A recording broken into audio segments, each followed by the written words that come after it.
Marine Corps is gearing up to integrate new heavy lift helicopters into their fleet. These helicopters are expected to significantly improve operational capabilities for the Marines, particularly in, you guessed it, transporting heavy equipment and personnel.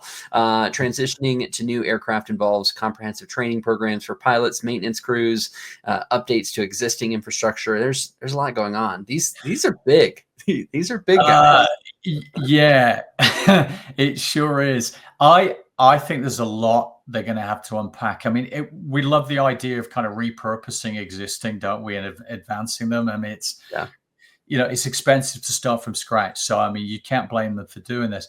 But getting these flying dump trucks essentially off the ground, they're beasts. Yeah. It's about making sure that the pilots aren't going to need a new PhD in engineering to actually fly these things, and that the maintenance crews don't end up building a second helicopter just to fix the first one. You know what I mean? Because there's going to be a lot of changes. So we're talking about a massive headache on training programs, maintenance manuals, and infrastructure upgrades as well to think about. So basically, you're trying to upgrade from a bicycle to a battle tank, aren't you? Without overnight, without anyone crashing into the palm tree along the way. Yeah. So how do you get this into the hands of the Marines and make sure that they can use them, maintain them without a ton of downtime?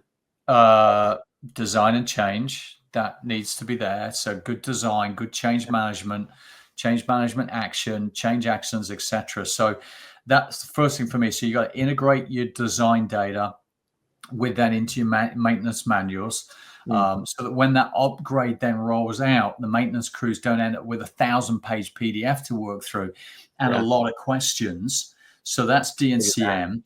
Then you got to validate, you got to simulate. So you're using your simulation tools for pilot training and maintenance scenarios.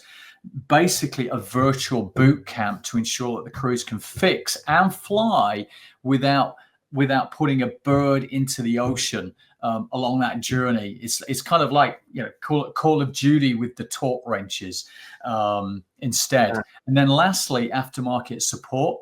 Wow, look at these videos. I love them. Yeah. I love them. It's good stuff. Yeah. Good stuff. So I think aftermarket. That it was carrying two of them. Was that two vehicles that it was carrying at one time? Yeah, they are big dump trucks. There's no doubt. Wow, it's crazy. Wow. So I think the last thing is that aftermarket support. So integrate your logistics and spare parts data into the service bill of materials. So we do a lot with the service bomb, getting those ready. I mean, most people are struggling with M bombs. We're off into service bombs as well. So that's essentially, you'll need all of that so that your teams can quickly get the parts they need without, raiding other helicopters for spares. Yeah. So a lot to unpack. Yeah, it's great. I mean, anything to ensure that Marines are spending more time flying and less time reading manuals, I think is good. It's progress.